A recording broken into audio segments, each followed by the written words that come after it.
I found out my girlfriend had replaced me while standing in the priority boarding line with my passport in one hand and her empty coffee cup in the other. That was the first humiliating detail my memory kept.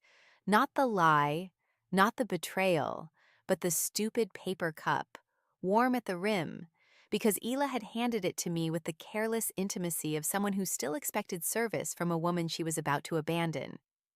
We were flying to Barcelona for the Winter Restoration Symposium, a trip I had saved for, begged for, and built half my professional hopes around.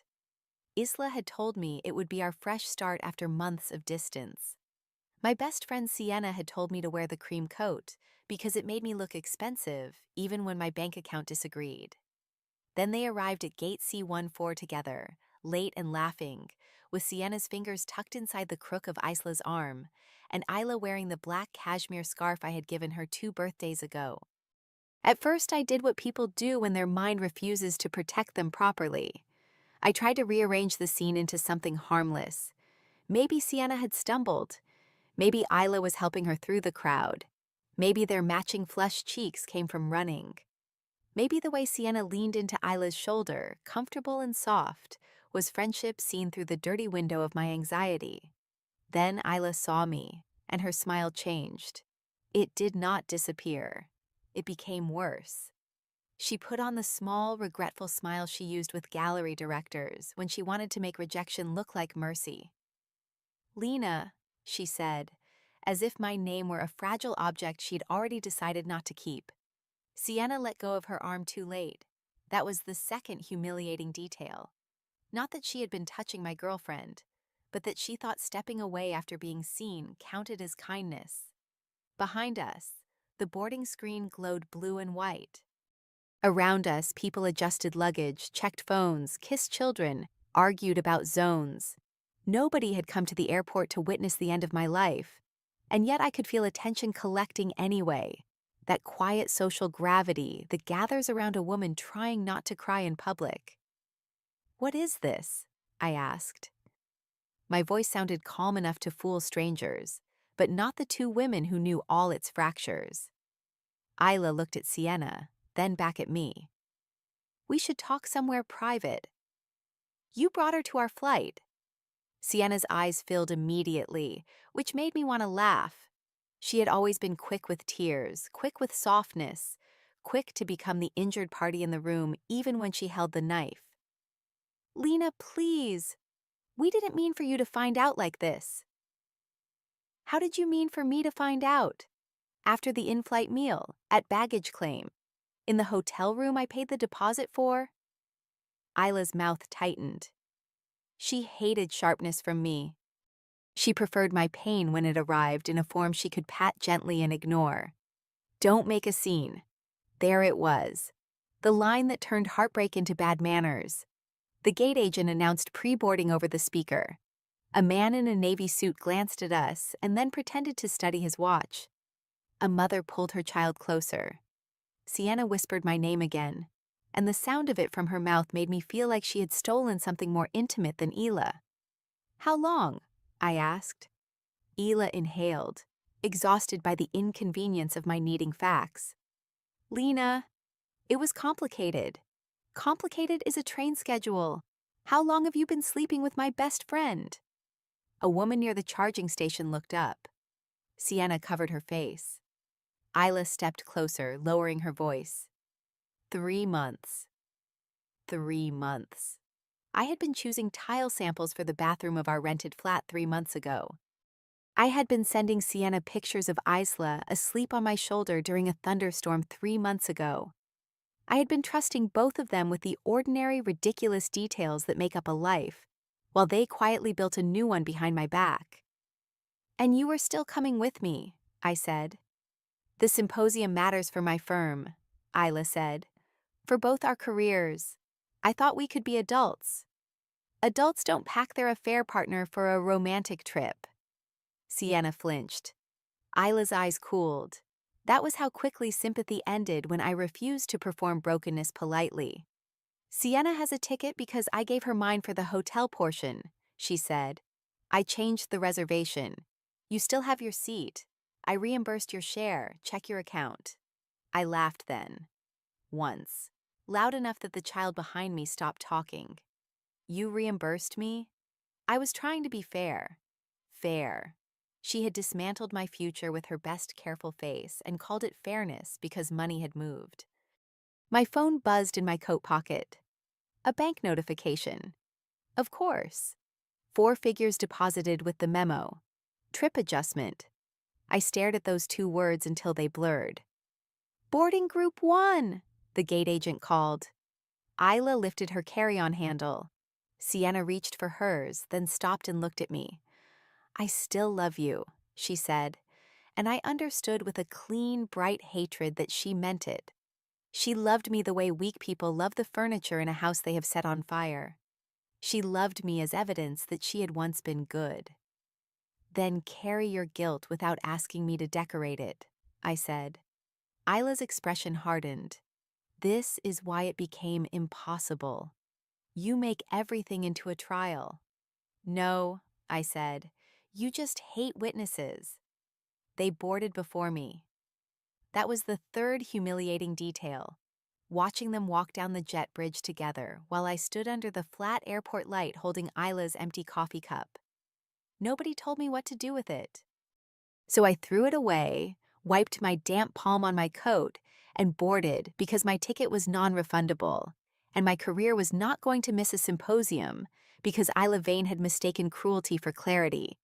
The plane smelled of recycled air, coffee, and winter coats.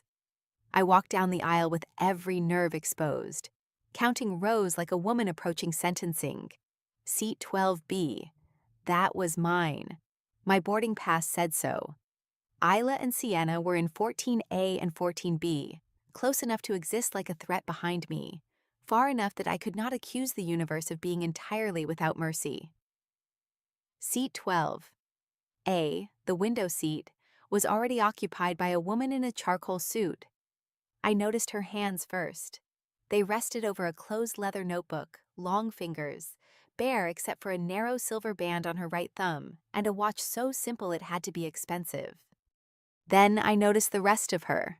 Black hair cut just below her jaw, mouth calm, cheekbones sharp enough to make the cabin light look intentional, eyes the color of storm glass. She was perhaps 38 or 39, older than me by enough years to seem composed in a way I could not imagine ever earning. She looked up as I stopped beside her row. 12B, I said, as if explaining why my disaster had arrived in her airspace. She moved her bag beneath the seat with quiet efficiency. Of course. Her voice was low, not warm exactly, controlled. The kind of voice that did not rush to fill space because space had learned to wait for it. I slid into the middle seat and tried not to touch her sleeve. The aisle seat remained empty. I fastened my belt with hands that had begun shaking again, now that I had no role to perform except sitting. Are you all right? She asked. I almost said yes. Women are trained to say yes in public, especially when no one wants the answer. But something about her expression stopped me. She was not asking from curiosity. She was assessing whether assistance was required. No, I said, but not in a way that will affect the safety demonstration. The corner of her mouth moved, barely. Efficient answer. I make lists when emotionally destroyed. Useful. I leaned back and closed my eyes. Behind me, Isla laughed softly at something Sienna said. The sound entered my spine like cold water. My seatmate heard it too. Or perhaps she saw the way my shoulders locked. She did not ask. She simply opened her notebook and turned it so the blank page faced me. If you need to write something you should not send, she said, paper is safer than phones. I stared at her. Do you always hand stationery to crying strangers? Only on flights longer than 6 hours. Against every instinct, I smiled. It was small and broken, but it existed. Lena Hart, Cassia Vale. The name meant something. I knew it before I remembered why.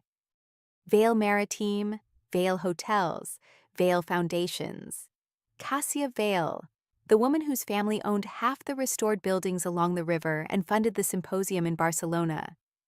I had seen her photograph once in a program booklet, though the printed image had not captured the pressure of her presence. In real life, she seemed less like an heiress than a verdict. "You're one of the sponsors," I said. "Technically, I am the chair of the endowment board." "That sounds worse." "It often is." A flight attendant stopped beside our row to ask whether the empty aisle seat belonged to anyone. Before I could answer, Isla's voice floated forward. "It belongs to my colleague. She may want to move back here, actually. Lena gets anxious on flights." My face burned.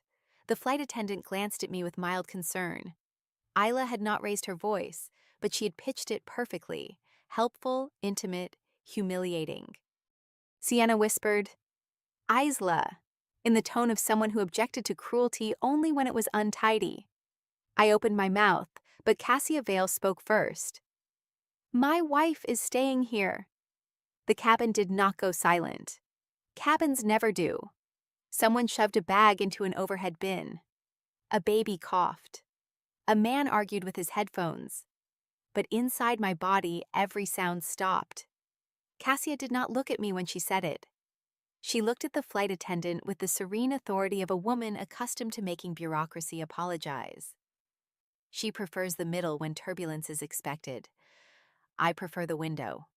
We are settled. The flight attendant nodded immediately. Of course. Isla made a small sound behind us. I felt it more than heard it.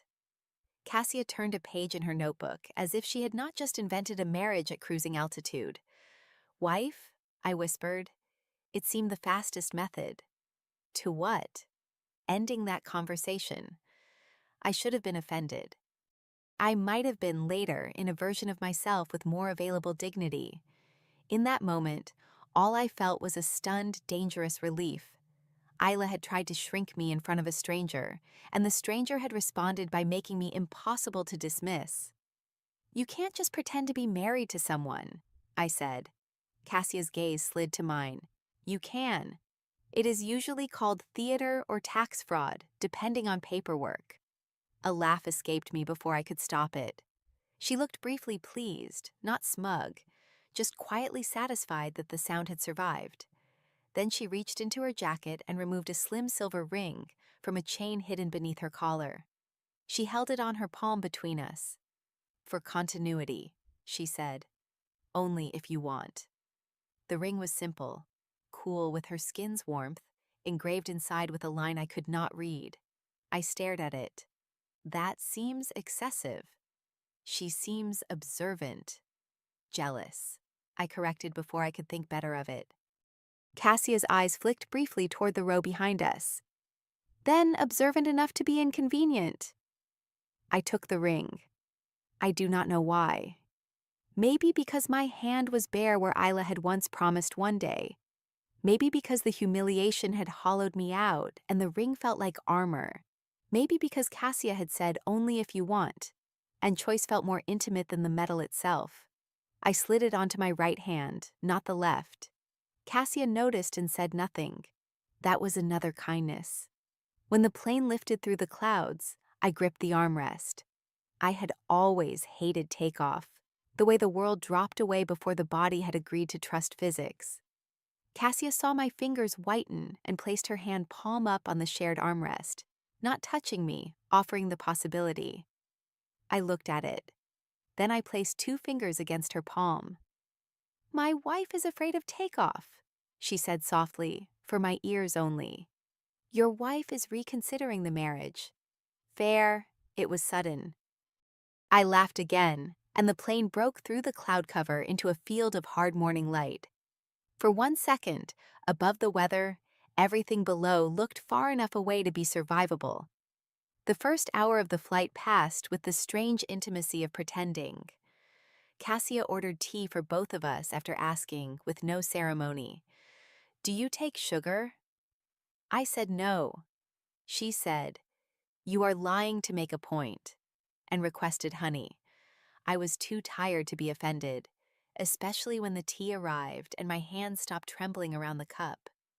When Isla walked past toward the restroom, her gaze caught on the ring, then on Cassia's profile, then on me.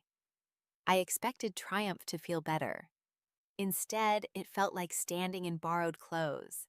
Cassia must have read my face because she leaned closer, close enough for the scent of vetiver and cold fabric to reach me. "You do not have to perform victory," she said. "What do I perform instead? Breathing is sufficient for now." Nobody had given me so little to do in months. Isla had required constant emotional translation. Sienna had required reassurance disguised as confession. My clients required miracles with old paper, damaged bindings, impossible deadlines. Cassia Vale, who had known me for less than an hour, seemed content with the continued function of my lungs. "Why did you do it?" I asked, once the cabin lights dimmed and people settled into movies, laptops, sleep masks, private loneliness. Cassia kept her gaze on the clouds outside. "Because she was using knowledge of you as a weapon. You heard 5 sentences. I heard enough. That is dangerously confident. I have built a career out of recognizing damage before it becomes expensive." And I looked expensive? This time her mouth curved fully enough to count as a smile. "You look like someone standing in front of people who preferred her quiet. That is rarely cheap." I turned the ring around my finger. "You really shouldn't say beautiful things to strangers you just married. I will remember that for my next emergency marriage." We built our fictional marriage in fragments because Isla kept watching. Cassia, with unnerving ease, invented a wedding in Copenhagen. A small one, rain on the windows, no speeches because I hated being stared at. I invented that Cassia cried during vows because the idea of that composed face breaking made something reckless in me warm. She looked at me over her tea and said, "Unlikely," I said. "I was there," she conceded. "Then I must accept the evidence." When the meal came, she traded her dessert for my bread because I had gone quiet when the attendant set the tray down and my stomach had betrayed me with a small, starved twist. She noticed without making a speech.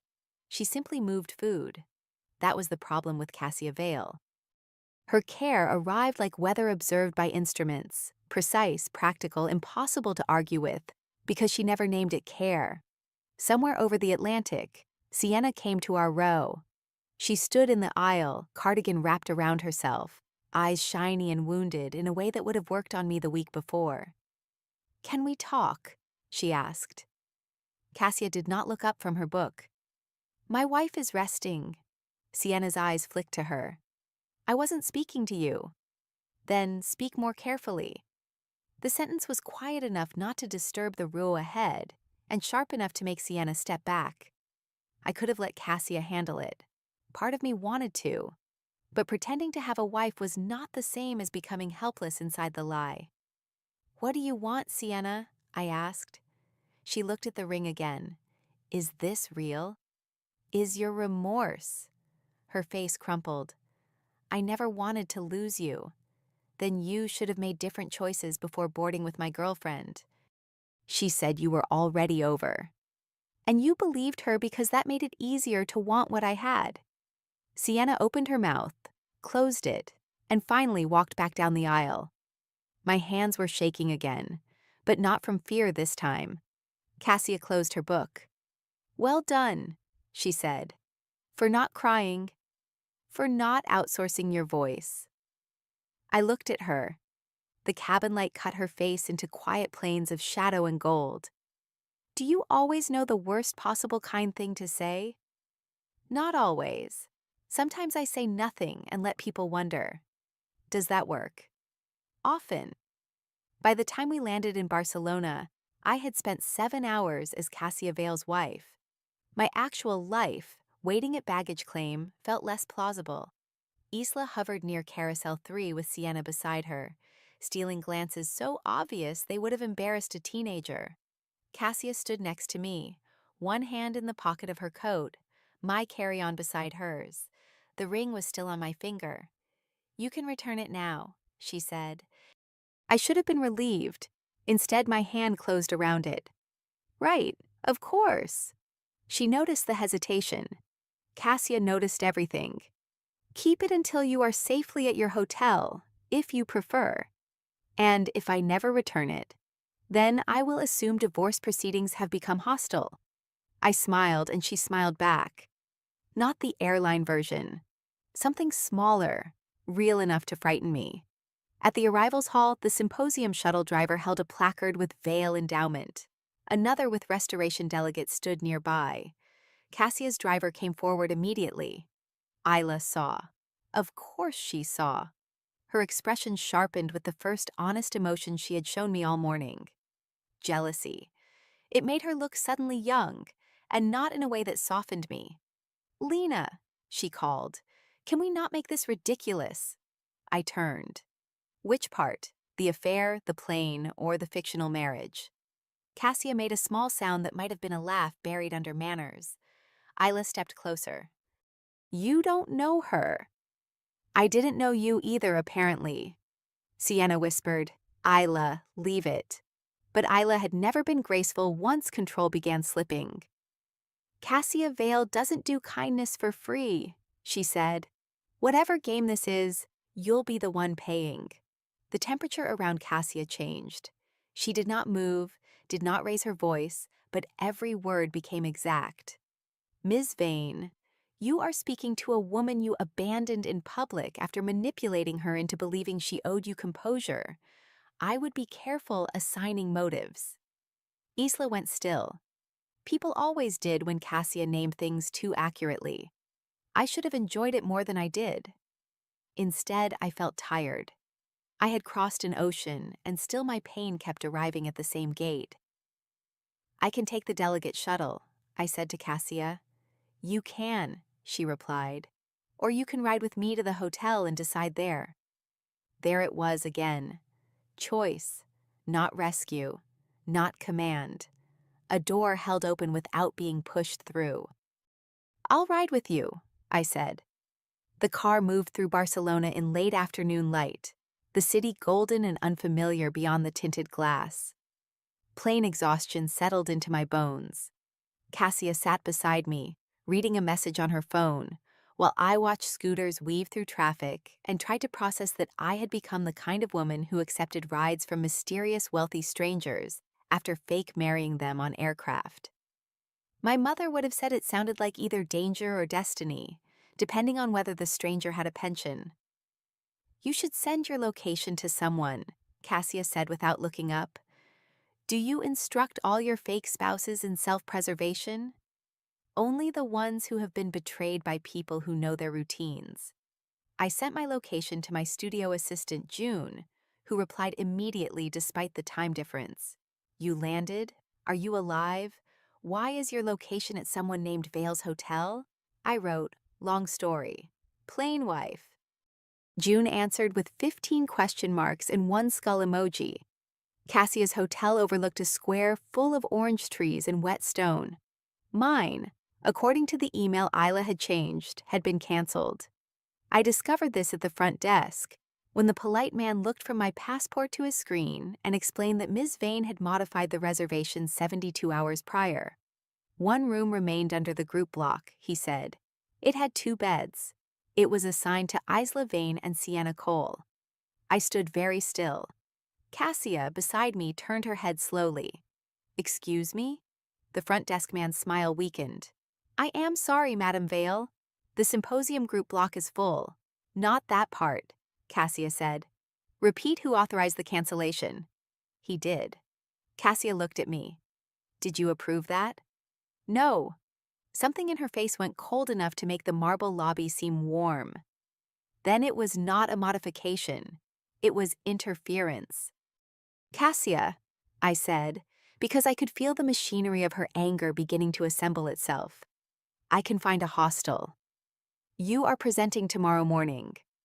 I have slept in worse places than hostels. That is not a qualification." She turned back to the desk. "Prepare the North Suite." The man blinked. "Madam, that is your personal—" "Yes." I grabbed her sleeve before pride could lose to panic. "No, absolutely not." She looked down at my fingers on her cuff, then up at me.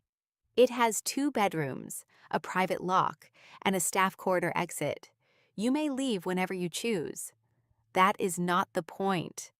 Then state the point. I hated how she did that, demanded clarity when I wanted to hide inside indignation. The point is that I do not want to become another woman you have to fix. Her expression changed, not softened exactly, opened. I do not fix people. I remove unnecessary obstacles. You will do the rest. My throat tightened so fast I had to look away. Behind us, guests moved through the lobby, unaware that I was trying not to cry, because a near stranger had respected my agency in the middle of offering help. "One night," I said. "One night," Cassia agreed, "unless you choose otherwise."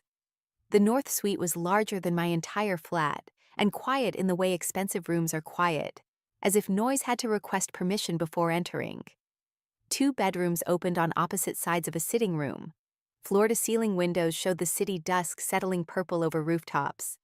Cassia gave me the room with the smaller balcony, because she said it had the better lock.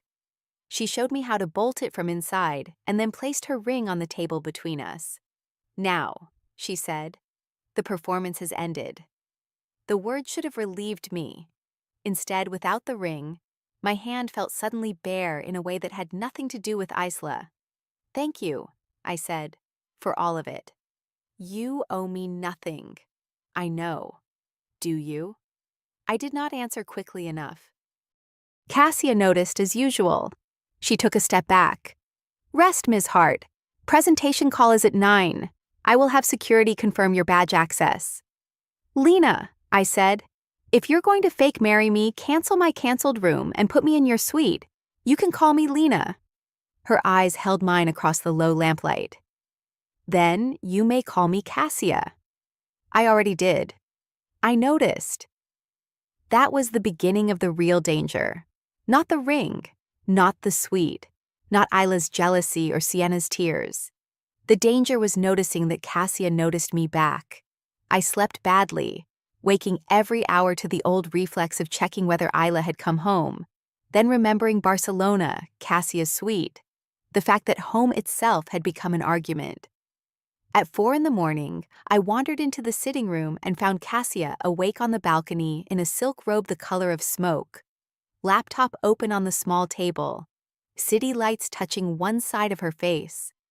She looked less like a hotel heiress there, and more like a woman who had forgotten how to put down vigilance. "Do you sleep?" I asked from the doorway. "On important occasions." "Is this not one?" She closed the laptop. "I have a board call in Singapore at 5. "That sounds illegal." "It is merely unpleasant." I stepped onto the balcony. The air smelled of oranges, rain, and faraway cigarette smoke. My bare feet were cold on the tile, but I did not go back inside. Isla canceled my room to force me into hers, didn't she? So she could make herself seem reasonable. Likely. She would have said we could all be adults. Cruel people love maturity when it means the injured remain convenient. I turned toward her. She was looking at the square, not at me, and somehow that made the sentence easier to accept. "You say things like you've been professionally betrayed." Professionally, personally, creatively. The categories blur when enough money is involved. "Who hurt you?" Cassia's profile became still. For a moment I thought she would not answer. Then she said, "My wife. Real one. Not aviation incident." My breath caught. "You're married?" "Widowed. 8 years. I'm sorry." She inclined her head. "Thank you. She did not betray me in the way you mean. She betrayed her own body by dying too early, which is irrational to resent and easy to resent anyway." The honesty startled me more than any polished answer could have. "Is that why the ring was on a chain?" "It was hers. She wore it on her right hand." I stopped wearing my wedding ring after 3 years because grief had begun to enjoy the costume. Cassia looked at me then, and the softness in her eyes felt like something I had no right to witness. "I should not have offered it to you without explaining." "You offered. You didn't force." "There is a difference." "I know," I said. "I'm learning to care about it again." We stood there until the sky began to pale. Nothing happened. No kiss, no dramatic confession, no sudden breach of the careful line between gratitude and want. But when Cassia went inside, she paused beside me and said, "Your presentation is strong." I read the abstract. Then, after one beat, "Your ex's firm submitted a competing proposal using language too close to yours. We will address that today." My body went cold. What? You should know before you walk into the room. Of course. The betrayal had not ended at the gate. Isla and Sienna had taken what they could carry into the plane and checked the rest as luggage. My research on water-damaged manuscripts, my months of unpaid testing, the restoration method I had been refining with my small studio back home, had apparently become another shared possession Isla felt comfortable modifying. "Show me," I said. Cassia did. At dawn, barefoot on a hotel carpet that cost more than my rent, I sat beside the woman who had pretended to be my wife and read the abstract my ex had stolen. It was not identical enough to be a confession, but it was close enough to bruise. Phrases I had said at dinner, a diagram I had shown Sienna over wine. My private shorthand turned into professional theft. "Can I stop it?" I asked. "Yes," Cassia said, "but not by collapsing in private." Rude, accurate, but rude. I specialize in useful unpleasantness. She arranged a meeting with the symposium ethics chair before breakfast. She did not speak for me. That mattered more than I expected. She sat beside me with her hands folded, silent, unless asked a direct procedural question, while I explained my research timeline, produced dated files from cloud storage, forwarded emails, showed photographs of test samples from my studio. I heard my voice tremble at first, then steady. By the time Isla entered the room with Sienna and two senior firm partners, I was no longer the woman at gate C14. Isla saw Cassia first, then me, then the folder in front of the ethics chair. Her face rearranged itself quickly, but not quickly enough. "Lena," she said, "whatever this is, can we be reasonable?" Reasonable would have been not stealing my work. The room shifted. Sienna went pale. The ethics chair asked for silence. Isla smiled with the wounded patience of a woman who believed charm counted as evidence. "This is emotional," Isla said. "Our personal situation is clearly affecting Lena's judgment." Cassia moved then. Only her eyes, really, but the temperature dropped. "Ms. Vane, one more attempt to characterize professional evidence as female hysteria, and this becomes a different meeting." I felt Isla's attention snap to her. "And what exactly is your role here?" Cassia looked at me, giving the answer back where it belonged.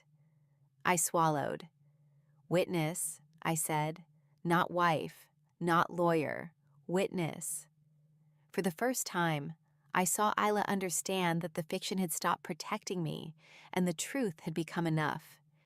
The ethics chair suspended her firm's presentation pending review. Sienna cried silently through most of it. When the meeting ended, Isla followed me into the corridor. "You humiliated me," she said. I turned around slowly. "How interesting that you recognize the feeling when it happens to you. You brought Cassia Vale into this. You brought my work into this. You don't know what she wants from you." Cassia stood several feet away, close enough to hear, far enough not to interfere. That was becoming her pattern, near, but not over me. "I know what you wanted," I said. "You wanted me quiet, grateful for the reimbursement, embarrassed enough to avoid making trouble. You miscalculated." Isla's eyes flashed. "This isn't you." "No," I said. "This is me without you narrating." I walked away before she could answer. My knees nearly failed around the next corner, but Cassia was there, not touching me, simply standing in the quiet corridor lined with gilt mirrors and old hotel photographs. "Breathe," she said. "I hate that you keep being right about breathing." "It is a reliable practice." I laughed, and then I cried, and then I laughed again, because Cassia offered me a pressed linen handkerchief as if we were in a period drama staged by a crisis management firm. She did not comfort me with false promises. She stood guard over my ugly, necessary tears until I could wipe my face and return to the day. The week in Barcelona became the strangest professional turning point of my life. I presented my research to a smaller panel after the ethics review temporarily removed Isla's firm from the schedule. The room was not full, but the right people were there. Conservators with sharp questions, grant officers, 2 museum directors, Cassia in the back row wearing a cream suit, and the expression of someone trying very hard not to influence outcomes by existing. I spoke for 32 minutes. My hands shook only during the first 5. When I finished, applause rose around me like something I had forgotten I could earn. Afterward, Cassia waited until everyone else had congratulated me before approaching. "Your conclusion improved," she said. I stared at her. "That is your compliment?" "It is a precise compliment." "Cassia," her mouth softened, "you were magnificent." The words should not have undone me after applause and business cards and a museum director asking for my portfolio. They did, because Cassia said them as if magnificence were not a performance but an observation. I looked down at my shoes because my face had become inconveniently warm. "Better," I muttered. "I am learning." We were not together. That was the phrase I repeated to myself while we shared late dinners after symposium sessions and walked back through streets strung with lights. We were not together when she remembered I hated olives and quietly moved them to the side of her plate. We were not together when she asked before taking my elbow on uneven stone. We were not together when a wine bar owner mistook us for newlyweds, and Cassia's eyes found mine across candlelight with wicked restraint. We were not together when I returned her ring on the 4th night, because keeping it had started to feel less like armor and more like a wish. She accepted it carefully. "Thank you." "Did your real wife like dramatic women?" Cassia looked at the ring in her palm. "She married me, so apparently yes." I smiled, then sobered. "Does this feel strange, me having worn it?" "Yes." "Bad?" She took time before answering. I liked that she did not rush tenderness. "Not bad." Strange because it reminded me that symbols can change meaning without betraying what they once meant. And what did it mean with me? Cassia's gaze lifted. The restaurant around us seemed to retreat. Clink of glasses, low music, rain against the awning. A boundary drawn quickly in public, then a question I should not ask while you are still bleeding. My breath caught. What question? Whether the part of me that enjoyed pretending was selfish or simply alive. A charged silence settled between us. Outside, the rain turned streetlights into blurred halos. Inside, I felt the old version of myself panic. The woman who had mistaken intensity for safety, who had let Isla define intimacy as being chosen when convenient. Cassia saw the fear cross my face. Her expression changed immediately. "We do nothing with that tonight," she said. "You don't know what I was going to say." "I know enough to prefer your clarity over my impatience." No one had ever made restraint feel like desire before. Isla's love had always reached for proof. Cassia's sat across from me with both hands visible and chose not to take. When we flew back to London, our assigned seats were not together. I was in 16C. Cassia was in 3A. She looked at the boarding passes and said, "An administrative tragedy." "Will you survive without your wife?" "Barely." I laughed, but at the gate Isla appeared again. She looked thinner from stress, her polish scratched at the edges. Sienna was not with her. She stood near the windows, watching us with something like desperation. "I need to talk to you," she said. Cassia looked at me. My choice. Always my choice. I nodded. 5 minutes, I told Isla. We moved to the side of the gate area. The sky beyond the glass was flat gray. Planes waited like animals under rain. Isla clasped her hands together. "The firm put me on leave." "That sounds like a consequence." "Sienna left Barcelona early." She said she couldn't do this anymore. I had imagined Sienna leaving her before. In those fantasies, I felt triumphant. In reality, I felt tired. Why are you telling me? Because I think I ruined everything. You did. She flinched. I loved you. Maybe. But you loved being forgiven more. Her face crumpled. Is any part of that marriage real? I looked toward Cassia. She stood by the column, elegant and solitary, reading something on her phone while somehow still radiating awareness of me. The marriage? No. The respect? Yes. Isla followed my gaze. She'll hurt you. People like that always do. People like what? Powerful, controlled, used to getting what they want. I thought of Cassia sitting awake before dawn, of the ring on her palm, of the way she said we do nothing with that tonight. Maybe, I said, but she keeps asking before she reaches. You didn't. I boarded before Isla could answer. Halfway down the jet bridge, my phone buzzed. A message from Cassia. Seat 3B has unexpectedly become available. The airline regrets the inconvenience to your independence.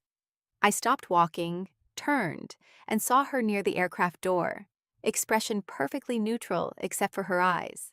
I should have refused. I had spent the week proving I could stand alone, but choosing company is not the same as needing rescue. So I moved to 3B. This is suspicious, I said as I sat. Very. Did you bribe someone? I asked politely. Terrifying. Effective. We did not pretend on the return flight.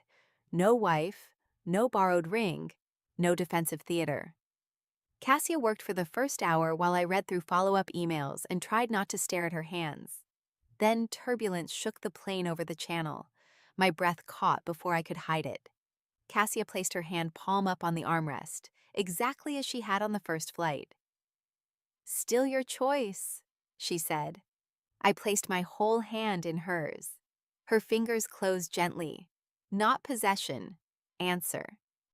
Back in London, life did what life always does after cinematic upheaval.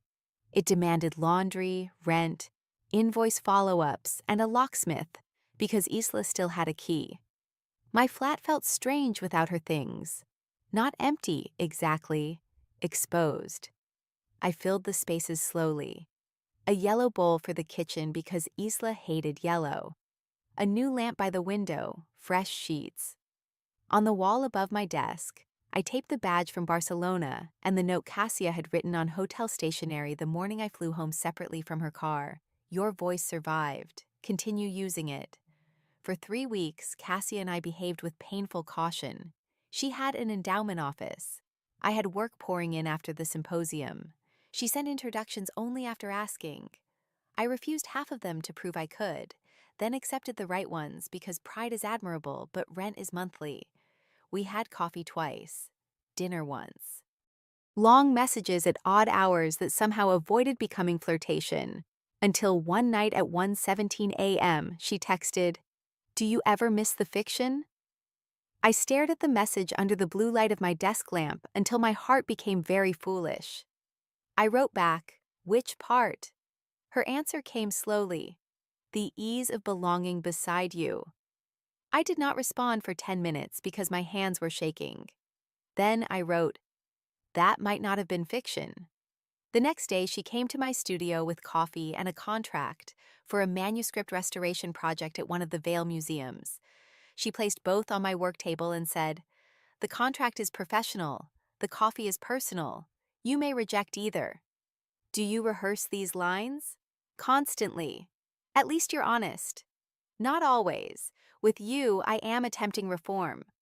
We stood in the studio among drying papers and old book cloth, the air smelling of wheat paste, dust, and rain.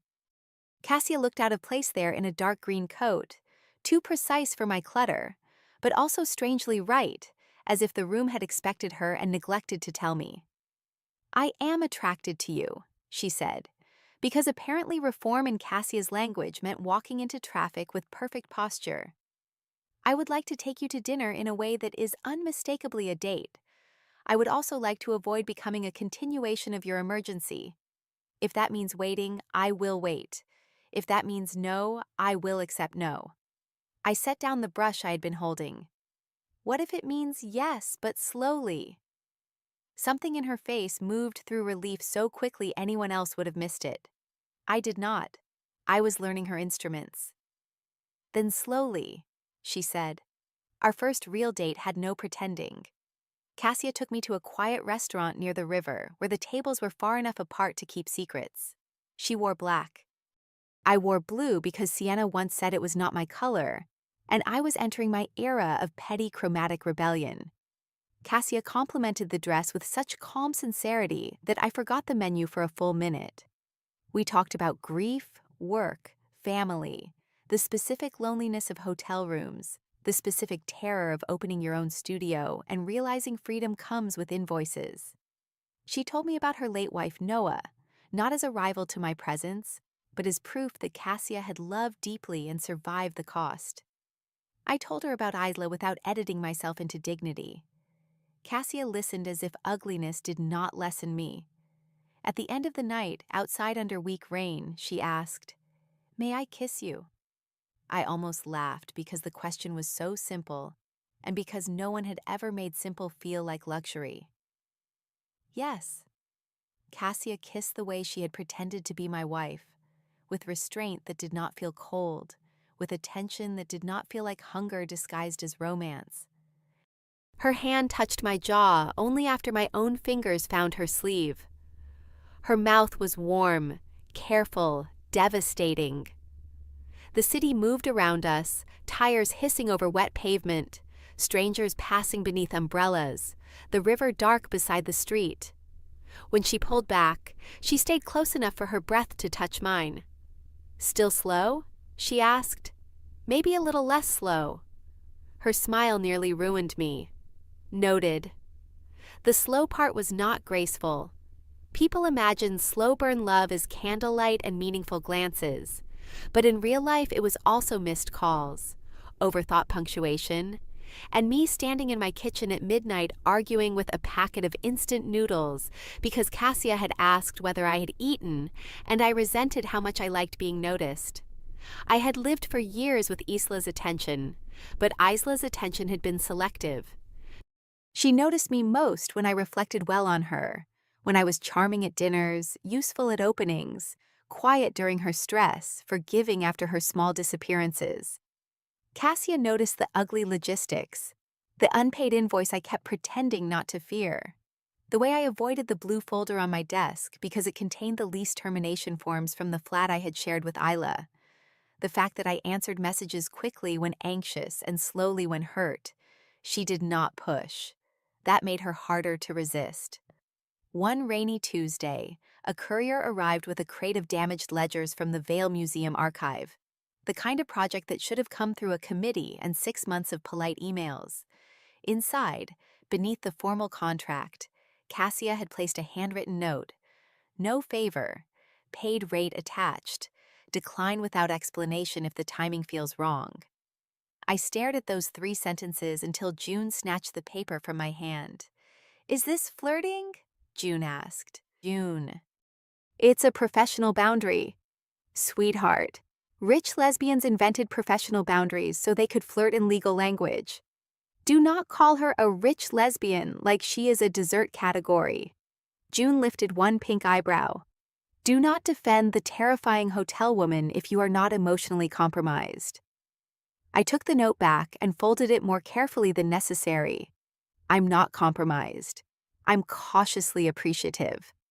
That is exactly what emotionally compromised people call themselves when they want stationery involved.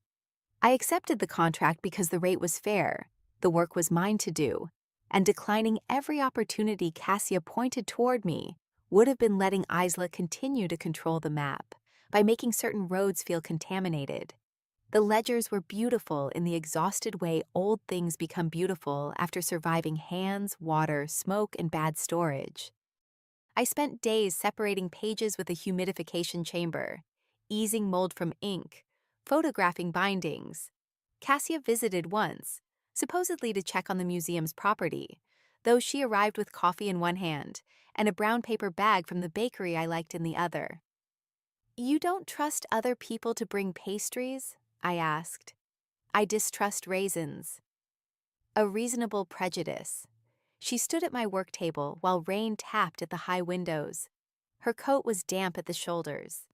She had come from a board meeting. I could tell by the tension at the base of her jaw and the earrings she wore when she expected men to underestimate her. They were small diamonds, severe enough to qualify as weapons. Bad day? I asked. Tedious. That's Cassia for bad. It is Cassia for tedious. Bad involves lawyers before lunch. I smiled, and then looked down too quickly when her gaze warmed. The studio felt suddenly smaller. She moved to the ledger I was working on and bent to examine a page without touching it. What happened here? Wine, probably red.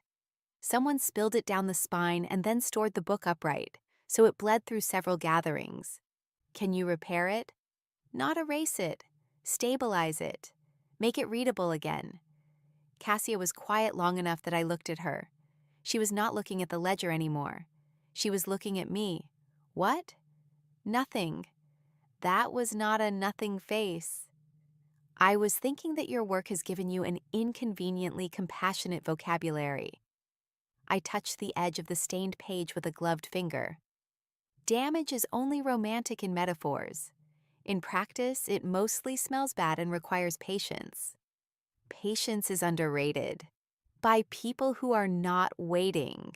Her mouth softened, and the charge between us became less playful. Are you waiting, Lena? I could have pretended not to understand. I could have told a joke. Instead, I breathed in the smell of old paper and rain and said, I am trying to know the difference between moving slowly and hiding. Cassia nodded once, as if the answer deserved respect rather than reassurance. Tell me when you know. What if I tell you before I know completely? Then I will listen to the part that is clear and not exploit the rest. That was the sort of sentence that made me want to kiss her and run away in equal measure.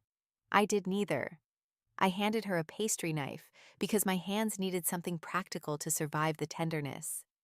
The first public rumor appeared 2 days later, on a gossip site dressed up as arts journalism. Vale heiress takes sudden interest in unknown conservator. After mid-air marriage joke, the headline said, and underneath it was a blurred photograph of Cassia and me leaving the Barcelona hotel. They had cropped the image to make her hand on the car door look like it rested at my back. The comments were worse. Predictable, bored, cruel in the way strangers are cruel when they think cleverness costs nothing. Career upgrade. Plain wife became sugar wife.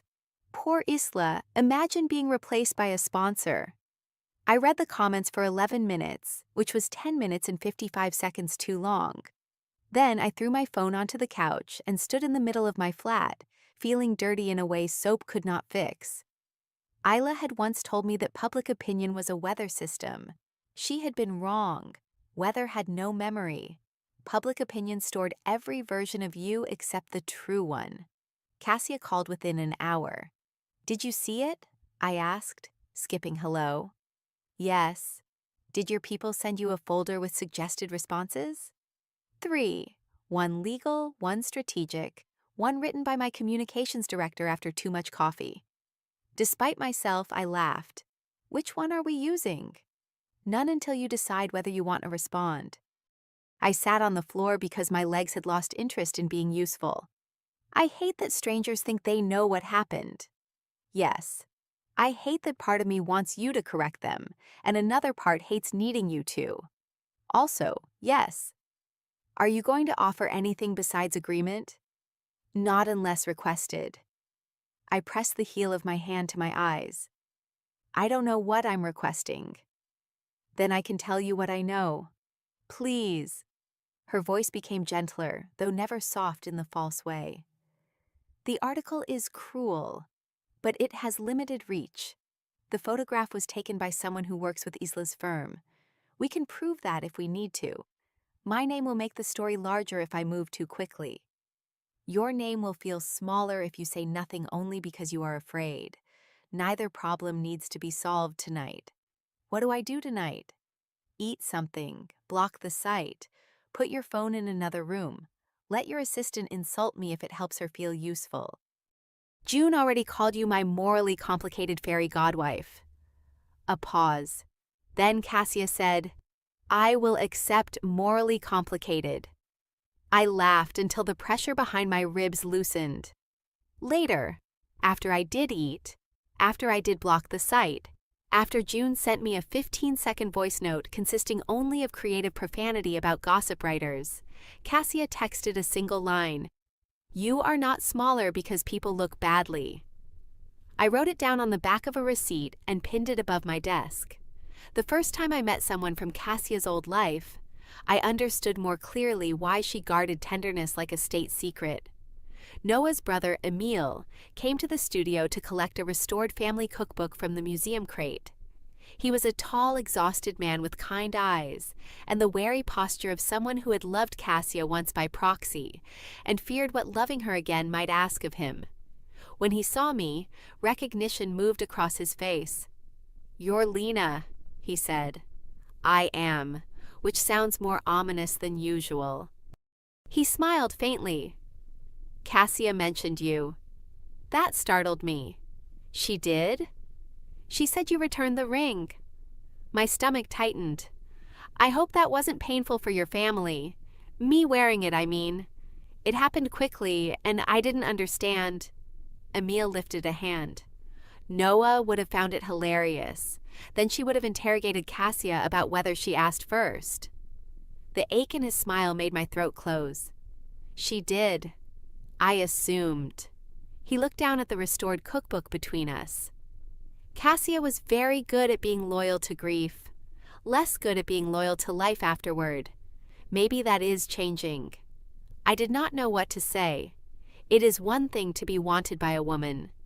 It is another to realize that wanting you might mean she has begun turning toward the living again. The responsibility of that frightened me, but not because I felt trapped, because it mattered. That evening I told Cassia about Emil. We were walking along the river after dinner, the city blue around us, the lamps trembling on the water. He thinks you're changing, I said. Cassia kept her eyes ahead. Emil thinks many things, and is annoyingly correct about half of them. Are you changing? Yes. Because of me. She stopped beside the railing. The wind moved a strand of hair across her cheek. With you, she said. Not because of you. There is a difference I am trying to honor. I looked at her mouth. The distance between us had become a room I no longer wanted to keep crossing in theory. You are very careful. I have been careless before. With Noah? With myself after her. With people who wanted fragments of me. With the belief that loneliness was proof of loyalty. Cassia's hand rested on the railing, close to mine but not touching. I do not want to make a monument out of damage and ask you to live inside it. I turned my hand palm up on the cold metal. She looked at it. The smallest breath left her.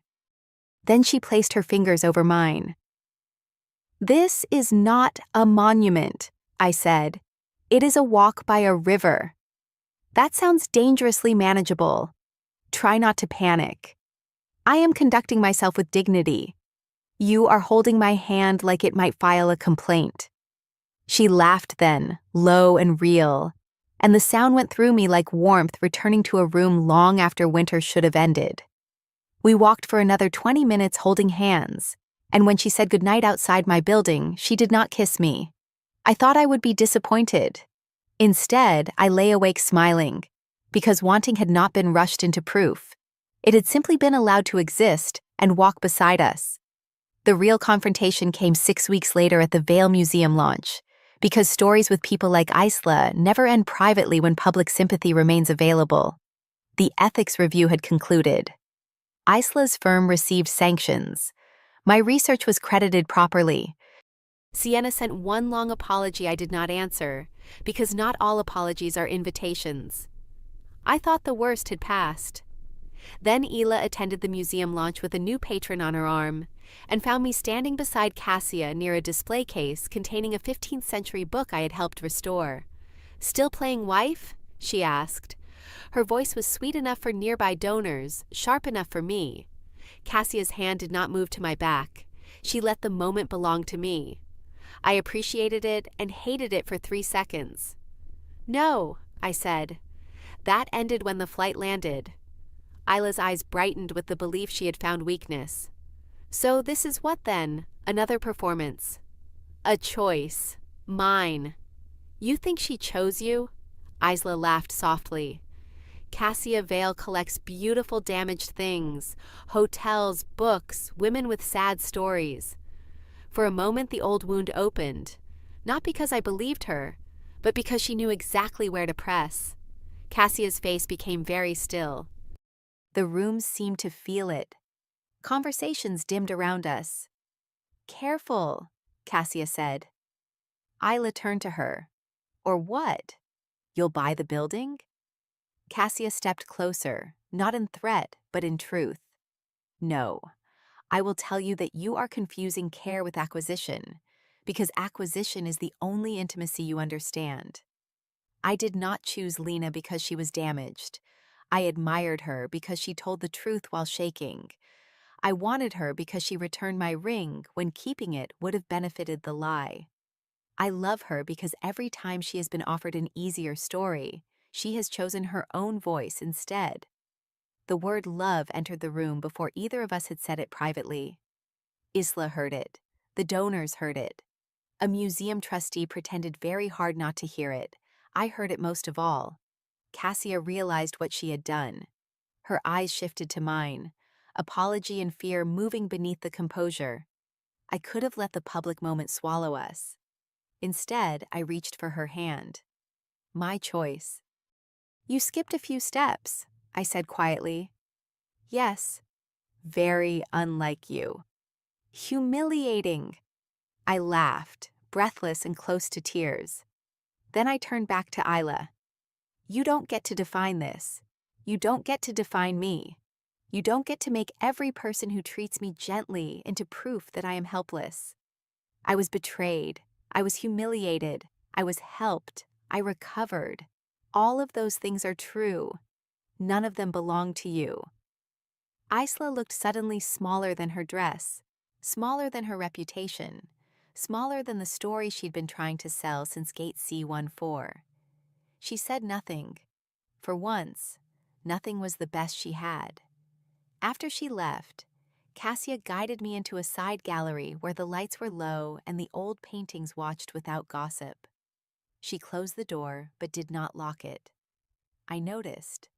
Of course I noticed. "I am sorry," she said. "For defending me? For saying love before asking whether the word was welcome?" My chest hurt with tenderness. "Cassia, you asked before holding my hand during turbulence. You asked before kissing me. You asked before introducing me to your world. You are allowed to have a feeling without filing paperwork first. That is not my strongest skill. Feeling, allowing it to be visible." I stepped closer. She watched me with the same focus she had given the sky from seat 12A, as if the next movement mattered because it did. "I love you too," I said. "Not because of the plane, not because you protected me, not because you made me look less pathetic to Isla. I love you because you keep making room for me to choose, and somehow that makes me want to choose you over and over again." Her eyes closed. For a moment, the powerful Cassia Vale simply stood there with my words in her hands, undone and silent. Then she opened her eyes and smiled in a way I had never seen before. Not sharp, not controlled, not careful enough to hide behind. "May I kiss you?" she asked. "You'd better." This kiss was not careful in the same way. It was still respectful, still listening, but it carried the heat of all the restraint that had come before it. My back met the cool wall beside a painting of a woman holding a red book. Cassia's hand braced near my shoulder, not trapping me, just holding the world steady while I pulled her closer by the lapel of her jacket. When her mouth left mine to rest against my temple, I was trembling, but not from humiliation anymore. "Still slow," she whispered. "Slow enough to be safe," I said, fast enough to be honest. She breathed a laugh into my hair. A precise answer. I'm learning from terrible influences. A year later, I boarded another flight to Barcelona. This time, I was invited as a keynote speaker. My studio had survived. Then it had grown. June had become full-time and demanded a title, so I made her operations director because emotional support menace was not professional enough for email signatures. Sienna had written again twice. I answered the second time, not with forgiveness exactly, but with the peace of a woman no longer carrying the conversation in her bones. Isla changed firms and eventually disappeared from my daily imagination, which was the only revenge that mattered. Cassia and I did not become simple. Love with a woman who owned hotels in 5 countries and carried a dead wife's ring on a chain was never going to be simple. Love with a woman recovering from public betrayal and professional theft was never going to be effortless. We had arguments about help, about pride, about how often Cassia tried to solve problems before I had finished feeling them. She learned to ask, "Do you want comfort or strategy?" I learned that accepting strategy did not make me weak. We built something without pretending the foundation had not once been emergency. At the gate, Cassia handed me a coffee and looked far too pleased with herself. "What?" I asked. "Your boarding pass." I looked down. Seat 12B. My stomach flipped in recognition before I turned the pass in her hand toward me. She was 12A. "Did you arrange this?" I asked politely. "You are a menace." An efficient one. On the plane, she took the window and I took the middle. The aisle seat stayed empty for the first few minutes, as if the universe had learned when not to intrude. Cassia wore Noah's ring on its chain, as she still often did. On her left hand, she wore nothing. On mine, there was no ring either. We were not married. Not yet. Maybe one day. Maybe not. Love, I had learned, did not become real only when metal announced it. Sometimes love began as fiction spoken over an armrest to protect a stranger from cruelty. Sometimes it became tea with honey, a hand held during turbulence, a witness in a meeting, a kiss asked for in the rain, a truth spoken too early in a museum and welcomed anyway. As the plane began to taxi, I looked out past Cassia's shoulder at the runway lights. The first time I had sat beside her, I had been raw with loss, wearing another woman's ring like armor. Now I sat there with my own name restored, my own work credited, my own heart not healed perfectly, but healed enough to want without disappearing. Cassia placed her hand palm up on the armrest. "For takeoff," she said. I slid my fingers into hers. "For continuity." Her smile warmed the small space between us. The engines roared. The ground fell away. This time, I did not close my eyes.